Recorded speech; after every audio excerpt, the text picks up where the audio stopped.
Muy bien. Bueno, terminemos esto, así podemos avanzar con lo que viene, ¿no? Me parece muy bueno lo que compartía acá la compañera, que también, también nos Hola, va profe. a... Sí, hola, ¿cómo están? Van entrando ahí a poquito. Lo que señalaba Pía recién, si no me equivoco, es que en la primera opción nosotros tenemos separado por un punto, ¿no? Eso es claro. En la forma, la diferencia está ahí. Hay un punto seguido, entonces después hay una oración diferente. Empieza con mayúscula y cada una de estas dos oraciones tiene su propio verbo. Fíjate que acá voy a marcar en rojo esto. Oh, me lo marcó. Bueno, ahí está marcadita en rojo la separación. Acá tenemos uno de los verbos y acá tenemos el otro. Puede vincularse. En el de abajo tenemos transformado el dependen en dependencia. Entonces ya no es un verbo, ¿ok? Eso también hay que tenerlo en cuenta. A ver, ahí. Y el verbo puede si se mantiene. Entonces, otra diferencia en la forma, o sea, en la apariencia, en la superficie, más allá del punto seguido que está en la primera opción, es la cantidad de verbos. Como arriba había dos oraciones separadas, cada una necesitó un verbo. Abajo, como tengo todo unido en una sola, solamente necesito uno solo. ¿Bien? ¿Cómo lo puedo hacer? Bueno, uno de los dos verbos de arriba lo transformé en sustantivo. Lo mismo que habíamos hecho antes, ¿no? Es lo mismo. Pero ahora miren una cosa más. Parecen decir lo mismo, pero ¿qué pasa? Según el estudio, vamos a la primera. Según el estudio, 380 estudiantes dependen del teléfono. Puede vincularse con trastornos de ansiedad. Y yo le pregunto a este verbo, ¿cuál es tu sujeto? ¿Qué es lo que puede vincularse con trastornos de ansiedad? ¿Qué responderían ustedes? Oh,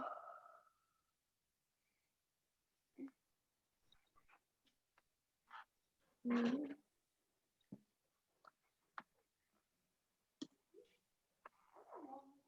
Ahí habría un sujeto no tácito.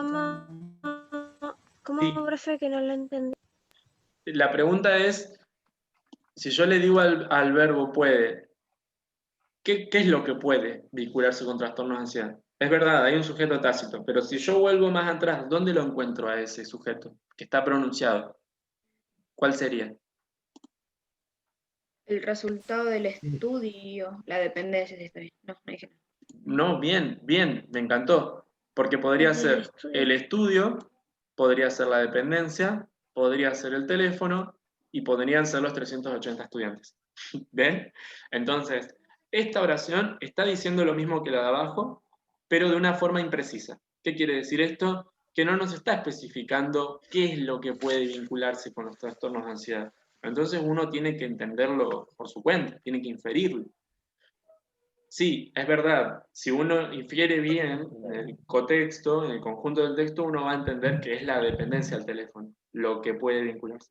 Pero ¿qué pasa? Con los textos explicativos uno busca ser lo más claro y específico posible, para no dar lugar a estas otras ideas posibles. Entonces, ¿qué hace uno? Nominaliza. Por ejemplo, como en la de abajo. La de abajo es más conveniente, entonces, concluimos, la de abajo es más conveniente porque me especifica qué es lo que puede vincularse a los trastornos de ansiedad. La dependencia al teléfono de estos 380 estudiantes que se encontró o se halló según el estudio. O sea, toda esa información está reunida como parte del sujeto, pero el núcleo es de dependencia. ¿Ok? ¿Bien? Entonces, Sí, repito, profe. la diferencia, por un lado, es formal. Hay punto y coma, hay más de un verbo, en el otro el verbo se hace sustantivo, eso es de la forma. Y en cuanto al significado o contenido, la diferencia está que en la primera, el puede ser cualquiera de estos, y en la segunda, el puede está dirigido a dependencia. Sí o sí es dependencia, ¿ok? Ventaja de la nominalización, permite hacer estas precisiones, permite decir que los estudiantes dependen y a la vez permite decir en una misma oración que esa dependencia de los estudiantes se vincula con trastorno de ansiedad. Permite reunir mucha información en un fragmento, en una sola oración o en fragmentos cortos de texto. Genial. Bueno, a ver, hacemos uno solito más y dejamos la nominalización para más adelante. ¿Les parece? Así podemos hacer otra actividad. Bueno, A ver, esta no, es medio difícil. A ver, esta. La actividad de ahora es que ustedes nominalicen esta frase. Mirá, alrededor de 5,8 billones de personas usan el teléfono móvil. Lo anterior no es novedad. Entonces, ¿cómo nominalizo? Busco el verbo y lo convierto en sustantivo. ¿Cuál es el verbo acá? Usan. Bien, usan. usan, lo voy a marcar. Vayan siguiendo paso a paso, ¿dale? Entonces, primero marco el verbo. No es difícil de reconocer el verbo en general. ¿Ok? Ahora, ¿cómo lo transformo en sustantivo?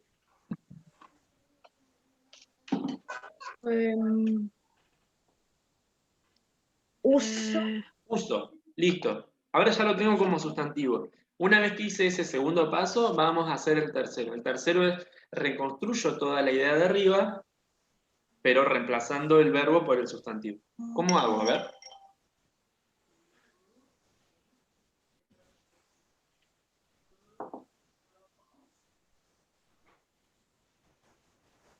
¿Se acuerdan que a los sustantivos les ponemos a la izquierda un artículo normalmente? El uso. El uso del teléfono móvil Sí. está presente en Alrededor de 5,8 5,8 billones. billones de ¿Es personas. necesario usar el alrededor? Si nosotros lo que buscamos es mantener la precisión de la idea, sí, tratemos de mantener todas las estructuras, palabras, términos que se hayan usado. Podemos reformular, pero si lo que queremos es mantener la precisión, lo mejor es mantener todas las formas que se puedan. Si solo pudiéramos cambiar el verbo por un sustantivo, sería genial, pero la realidad es que nuestra lengua no nos lo permite y tenemos que cambiar también el orden de las otras partes. Viste que pasó a estar adelante ahora. El uso del teléfono móvil está presente en alrededor de 5,8 billones de personas. ¿Cuál es el problema acá? No está Lo terminada la anterior, claro, porque falta la otra oración que dice lo anterior y no es novedad. ¿Qué es lo anterior? Lo anterior sería toda la oración primera. Eso es lo anterior. Pero esperen, para poder incorporar esta No es segunda, nuevo. no es nuevo. El uso del teléfono móvil está presente en alrededor de 5,8 billones de las personas. Esto no es nuevo. No está bien. El uso del teléfono móvil no es nuevo. De tantas personas no es nuevo. Muy bien, ahí está. Necesitaría eso último que dice Pía. El uso no es nuevo, eso es lo que yo quiero decir. Pero hay un problema. Fíjense, tenemos es nuevo o no es nuevo en un verbo. Y está presente es otro verbo. Y no puedo unir así. Sí. Me quedaron dos verbos en una sola oración. Fíjate qué raro que suena. El uso del teléfono móvil está presente en 5,8 billones de personas, no es nuevo. No puedo, tengo que quedarme con uno solo. Nos vamos a quedar con este verbo y vamos a eliminar este de acá. ¿Cómo saco está presente? El uso del teléfono móvil en alrededor de 5,8 billones de personas no es nuevo. Ahí está. Muy bien. Está terminada la nominalización. ¿Costó? ¿Qué les parece? Un poquito complejo, ¿Un poquito porque complejo? Bueno, sí. repetimos los pasitos uno a uno para que nos queden frescos y nos vamos, nos vamos a otra actividad, no nos despedimos. Y volveremos a este tema muy pronto, ¿ok? Bueno, repito, la nominalización es una estrategia explicativa que sirve para poder unir bastante información sobre un mismo subtema en una sola oración. Y lo que yo hago generalmente es tomo de la idea original el verbo y mantengo esa idea, pero lo transformo en otra clase de palabra que es el sustantivo. Siempre la nominalización hace sustantivos. Acá reconocimos el verbo usan, lo transformamos en el sustantivo uso. Y ahora, para mantener el resto de toda la idea, lo que yo tenía que hacer es tratar de copiar todas las estructuras y términos que haya, aunque queden en otro orden. Alrededor de 5,8 billones de personas lo dejé como estaba. El teléfono móvil lo dejé como estaba, pero le tuve que agregar del teléfono móvil, para indicar que es el uso es del teléfono móvil. Y después puedo, gracias a la nominalización, puedo incorporar información que antes estaba o estaría en otras oraciones, la puedo meter en esta nueva oración. Porque cuando el verbo se nominaliza, me deja el vacante, me deja vacío el espacio del verbo. Puedo usar otros verbos en ese lugar. Bien, entonces repito, ¿para qué sirve la nominalización? Para juntar mucha información en una sola oración y ser preciso y claro. Eso es lo que buscamos también al explicar. Así que esta sería la novena estrategia. Bueno, dejo las otras, hay otros ejemplos sencillitos, tal vez se los podría dar en la tarea para que los tengan para la próxima. Van a ver que les van a resultar fácil y con lo que hicimos no les va a costar. Bueno, a ver, vamos para acá.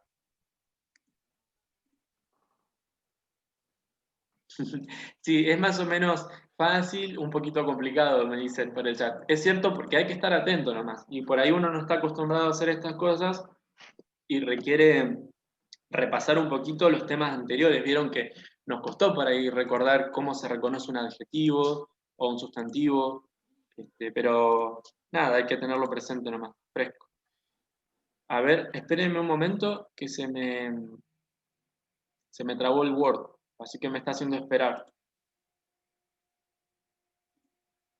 Espérenme un momento, por favor, disculpen. Sí, profe.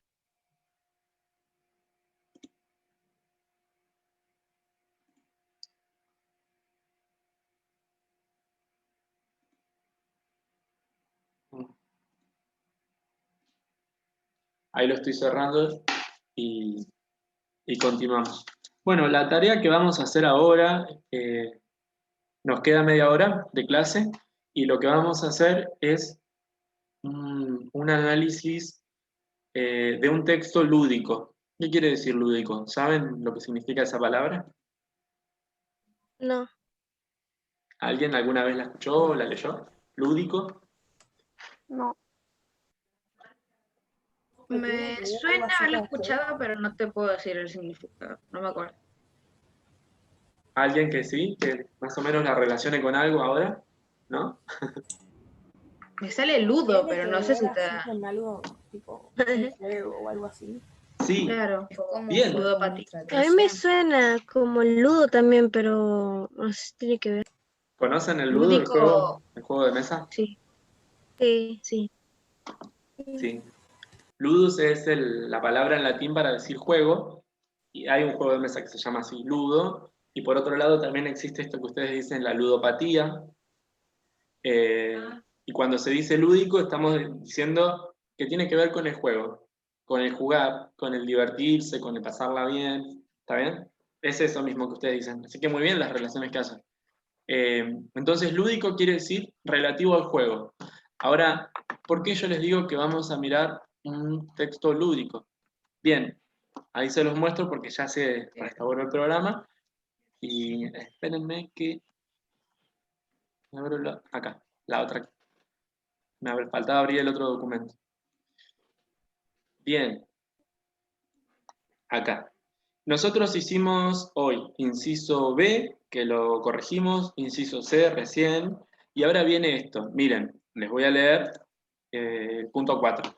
Bueno, empezamos. Dice, lectura de un texto explicativo lúdico. 5 minutos para reconocer las estrategias explicativas empleadas. A ver el chat porque me parece que me están hablando por ahí. Nayara, claro, es algo entretenido, algo lúdico se supone que es entretenido. Bueno, dice, lo que puse acá para ustedes dice, para poder mostrar que la explicación es una cuestión de forma, perdón, acá está mal, tendría que ser ahí. Para poder mostrar que la explicación es más una cuestión de forma que de contenido, se ofrece a continuación un texto recreativo, lúdico, en el que se explica cómo se origina. De hecho, en él se emplean términos y conceptos por completo inventados. Cuando uno oye o cuando uno lee un texto explicativo, perdón, cuando uno oye o lee un texto como este, claramente distingue, está explicando. Uno escucha a alguien hablar en la habitación de al lado o en la misma habitación y dice, me doy cuenta que está explicando algo. Uno tal vez no entiende de qué se habla o no sabe qué es lo que se está diciendo, o lo que se explica, pero tiene la impresión de que eso que oye o que lee no es ni una narración, no es un cuento, no es una anécdota, no es la opinión, no está describiendo ni está dialogando tal vez, sino que justamente está haciendo algo diferente. Reconocemos que está explicando. Y repito, ¿es por el tema? No. No es por el tema del que trata, no es por el contenido, es por la manera en que organiza, en la manera en que se organiza el discurso y cómo se nos presenta ese contenido. O sea, la forma. Estoy repitiendo, reformulando lo que les digo siempre, ¿no? El contenido no es tan importante, lo importante es la forma. Para poder volver a ver esto de manera más clara, más patente, vamos a leer este texto. Entonces ahí vamos con el texto. Está acá. Como hay palabras inventadas acá, por ahí me conviene más leérselos yo. Así no nos vamos trabando en algunas partecitas. ¿Dale? Es cortito. Bueno, dice el macilente. El macilente, a diferencia de otras criaturas que podemos encontrar, no es fácil de definir y describir. Intentaremos un breve acercamiento a la aguda impresión que su presencia ocasiona a través del presente compendio de actitudes, reacciones, comportamientos, hábitos, preferencias y demás signos de cultura. El macilente pertenece a las criaturas de género macizo, pero no se deje engañar por ello. Los ejemplares de esta peculiar especie no son corpulentos, son más bien corpúsculos. No así como los tuecaces, aquellos pequeños y cegatones con aires de aspiraciones truncadas, que buscan sus alimentos apenas sale el sol. Estos últimos se pelean de vez en cuando con los eructorios, seres que son, desde la perspectiva de los macilentes, totalmente tiernos, y desde la de los tuecaces, muy desagradables. De la observación detenida de un espécimen de macilente, se puede afirmar dos cosas. La primera, que son un tanto grasientos, pero no lo suficiente para afirmar que poseen una capa que los proteja de algún peligro. La segunda es que portan un objeto parecido a una cuerda que atrae objetos, por ejemplo, armas de defensa o chupetines, que pueden estar o no atados al otro extremo. Desconocemos si tendrá ya un nombre en el lenguaje de los macilentes, por lo que le otorgamos el nombre de cuerdolario. En la Enciclopedia de Curiosidades y Extravagancias, 1984, el doctor Faust Troll menciona un dato que sin dudas es de gran importancia. Un macilente, famélico, intruso, intravagante, si se halla en presencia de un troicaz, adquiere postura silente, es decir, que hace silencio. Se muestra tímido y se introtrae. Entre los eructorios, en cambio, conversa hacia adelante y en reversa. La animosidad con que se eriza depende de que haya un cricacuque en funcionamiento cerca. Para cerrar, podría concluirse que un macilente es una criatura pequeña y benéfica, que adopta actitudes bien diferentes si se encuentra ante unos u otros seres. De hecho, los ejemplares de esta especie son tan sensibles que el hecho de que se hable de ellos en voz alta los ahuyenta. Bien, bueno, acá tenemos un pequeño texto que habla de un tema inventado, de un ser inventado, con objetos y otros seres inventados. ¿Por qué hacemos esto? Bueno, para poder hacer una actividad, en realidad más de una, y reconocer esto, ¿no? No importa si el texto del que está hablando el contenido del que está hablando es falso o no existe, o es lúdico o es inventado, lo importante es cómo está organizando la información. Porque este texto es explicativo, claramente. Bueno, ¿qué vamos a hacer? Yo les doy un minutito, dos, y ustedes lo miran tranquilos y me dicen dónde reconocen ejemplificación, clasificación, definición, comparación, si hay analogía, reformulación, citación, y también incluyamos la novena, que sería la nominalización, pero aparece menos, así que estén más atentos a las otras, ¿ok? Es una práctica. Entonces, les doy un minutito y medio, dos, y ustedes miran tranquilos el texto y me dicen dónde reconocen estas estrategias, en qué partes. Ojo que ahora no están señaladas, tienen que encontrar ustedes. Las palabras que están en celeste son las palabras inventadas, que figuran en un glosario más arriba. Ahora las leemos. Y las grises son palabras que tienen un significado en nuestra lengua, pero acá están usadas de otra manera. O, por ejemplo, que se están componiendo con un prefijo y una base léxica de otra palabra. O sea, también son palabras inventadas. Introtraerse no la conocemos, pero sí conocemos una parecida. Por ejemplo, retraerse. Alguien retraído es alguien tímido. Acá se está jugando con eso, se dice introtrae, como que se mete para adentro. Lo mismo con intravagante. En vez de extravagante, intravagante para adentro. Bueno, entonces, ¿están ahí? ¿Me escuchan? Les doy entonces un minutito y ustedes van a reconocer las, las estrategias explicativas. Espérenme que yo, como no se los pasé por el aula, se los voy a dejar ahora bien visible acá y además se los paso por el chat. Espérenme. ¿Me querían aclarar algo, preguntar algo? No, yo te iba a decir que achiques la hoja si se podía ver toda, pero si la vas a pasar por el chat, no importa.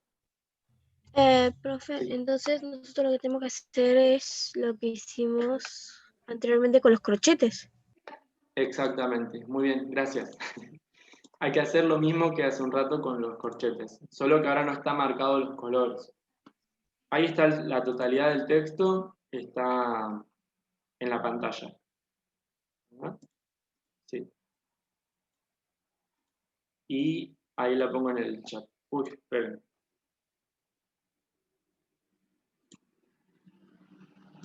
Bueno, son las 12:06. Prestenle atención, trabajen tranquilos con cada una de las oraciones, porque puede haber algo escondido ahí de las estrategias. Y a las 12:08 lo corregimos juntos. ¿Está bien? Uy,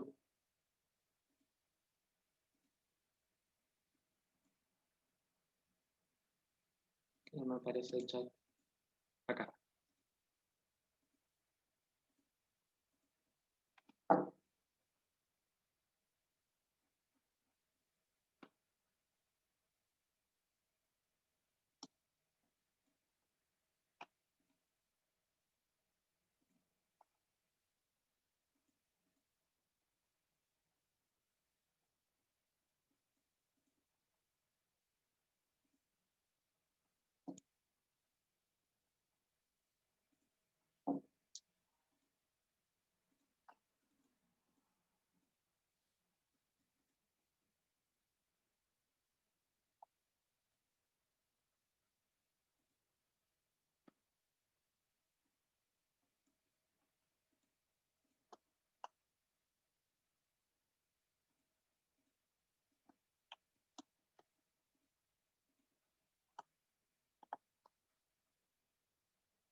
Bueno, ahí está el texto en el chat, además de verse en pantalla.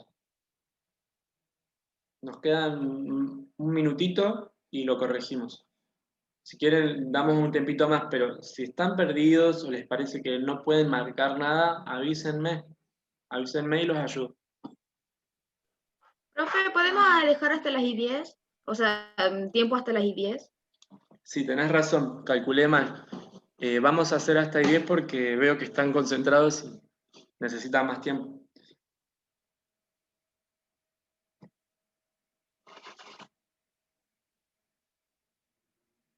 Profe, en el texto número 2, o sea, intentaremos ver el acercamiento, En el hace párrafo 2. referencia a sus actitudes, ¿no? Ujú.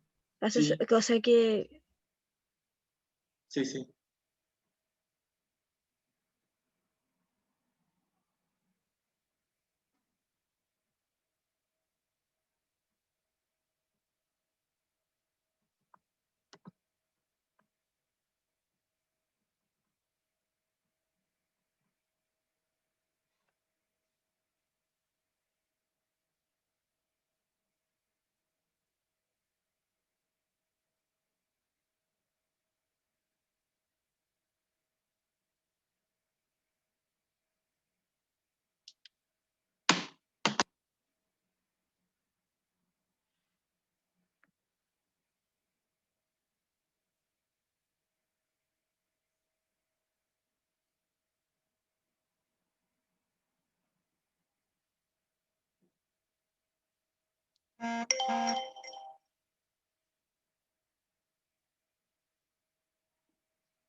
Bueno, mostremos más o menos lo que hayan podido marcar.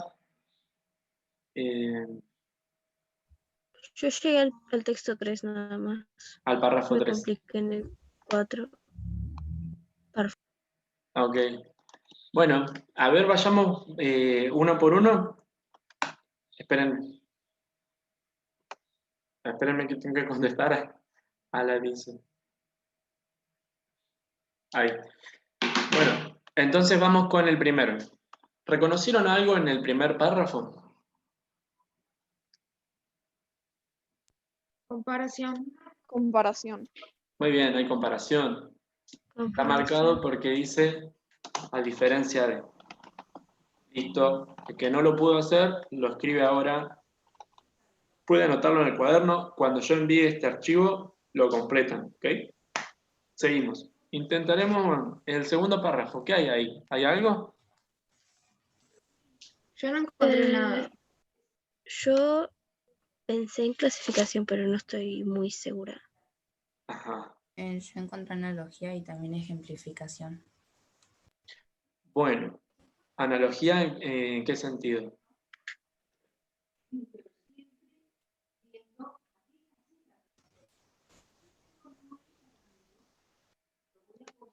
¿Por qué habría analogía ahí? Porque como no se puede describir, según eso no se puede describir, lo asocia con cosas que por ahí no tienen mucho que ver con el tema, pero que nosotros podamos entender. Bueno, esa es la definición de analogía, muy bien. Pero acá, por ahora, no está usando un término o un concepto de otro tema para poder, por ahora no lo está haciendo. El texto lo que dice, o sea, quiere decir que va a empezar a hablar sobre el comportamiento de los malaquilentes. De los macilentes. Y va dando sobre temas lo que va a hablar, o sea, está dando una clasificación de lo que va a dar antes. O Algo nos da así. Yo lo ejemplos entendí así. de las actitudes que se ocasionan. Para mí Bueno. eso es Eso. clasificación. Si tuviéramos que decir una estrategia sería ejemplificación. Entonces, repito, no es analogía porque la definición que da la compañera está bien, es buena, pero acá no está tomando un tema perdón, no está tomando un aspecto, un concepto de otro tema, sino que simplemente está hablando de este.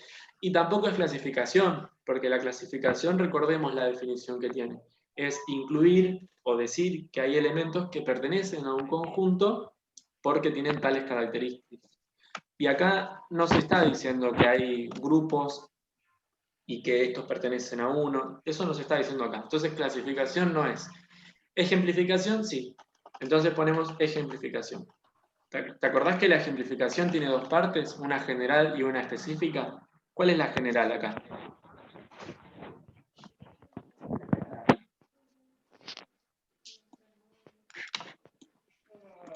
Creo que desde... Bloque de actitudes. Sí. La primera parte de la especificación sería intentaremos de, comprendo de, y luego sería lo que ejemplifica, se diría así. Bueno, sí, es verdad, un breve acercamiento es algo genérico, general, y actitudes, reacciones, comportamientos son más específicos. Es verdad esa relación que vos decís, perdón, es verdad, no, es cierta, es buena. Pero si nosotros tuviéramos que decir hay un conjunto de elementos o de cosas del mundo del que adentro reconocemos partecitas, elementos que pertenecen a ese conjunto, diríamos que esas partecitas son las actitudes, las reacciones, los comportamientos y el conjunto, ¿cómo se llama? Se llama Son ejemplos de su aguda impresión. Se De llama su aguda signos de impresión, cultura. ya sé. Bueno, sí. Acá hay que tener cuidado, porque la ejemplificación no está muy clara, ¿está bien? No está usado, por ejemplo, un conector ejemplificador. Entonces, ¿cómo? No te escuché, perdón. Que no le había entendido muy bien esa parte, ese párrafo, justamente. Ah, está. Bien, es verdad. Las actitudes, las reacciones, los comportamientos, todos estos que estamos de acuerdo que son los elementos más específicos, podrían ser ejemplos de algo más general que no estamos de acuerdo en si es el acercamiento, si es la aguda impresión o si son los signos de cultura. Ahí hay que tener un poquito de cuidado al ir afinando la idea para ver de qué se está ejemplificando. El acercamiento, la aguda impresión o los signos de cultura. Otra posibilidad que escuché por ahí, que tampoco es mala, es decir que reacciones, comportamientos, hábitos y preferencias son ejemplos de actitudes. Pero ¿qué pasa? Si fuera así como lo plantea el texto, tendría que decir, o sería más conveniente que diga, a través del presente compendio de actitudes, dos puntos, reacciones, comportamientos, hábitos. Ahí estaría claro que son ejemplos de actitudes. Pero no, porque las actitudes no tienen dos puntos, sino que está enlistado junto a los otros. Están enumeradas. O sea que actitudes junto con los otros elementos son objetos de un conjunto más grande. Son ejemplos de algo mayor. Bueno, puede ser que eso sea signos de cultura o puede ser que sea ejemplos de la aguda impresión que nos causa. Podría ser también que son maneras de llegar al acercamiento. ¿Okay? Bueno, ahí hay que justificar cada una, pero como no está tan especificado, podríamos elegir cualquiera de esas tres. Bien, acá que me pusieron, está la resolución.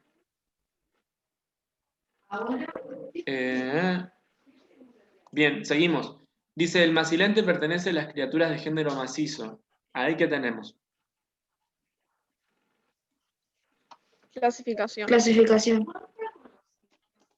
Bien, está clarita. Después, pero no se deje engañar por ello, los ejemplares de esta peculiar especie no son corpulentos, son más bien corpúsculos. Reformulación. Son más bien corpúsculos. Muy bien, eso es una reformulación. Esa es una reformulación. Podríamos decir que hay comparación si dice no son corpulentos, o sea, no son grandotes, son chiquitos. No, porque para que haya comparación tengo que agarrar dos objetos del mundo, concretos o abstractos, y ahí compararlos. Acá no, estoy diciendo una característica es esta y no es aquella, ¿ok? Comparación es cuando tomo dos elementos. Bien, es una reformulación. Entonces, seguimos. ¿Qué más encontraron?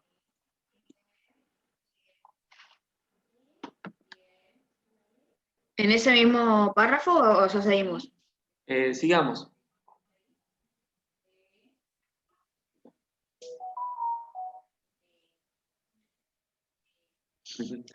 No así como los tracases. Comparación, pero dice no es así como. Exacto, exactamente. Hasta acá tendríamos una Está comparación. comparando que los macilentes no son como los trecases. Muy bien. Estaba poniendo reformulación. Era comparación. Muy bien. Recuerden, la diferencia entre comparación y analogía es que la comparación pone en relación, por semejanza y diferencia, dos elementos del mismo ámbito. Acá este es un ámbito fantasioso, pero pertenecen a un mismo ámbito, ¿no? A un mundo inventado. ¿Qué pasaría si fuera analogía? Pongo en relación dos elementos por semejanza o diferencia, pero que uno de ellos no corresponde al ámbito. Acá sí los dos corresponden al ámbito. ¿Qué más dice? Los eructorios para unos son tiernos y para los otros son desagradables.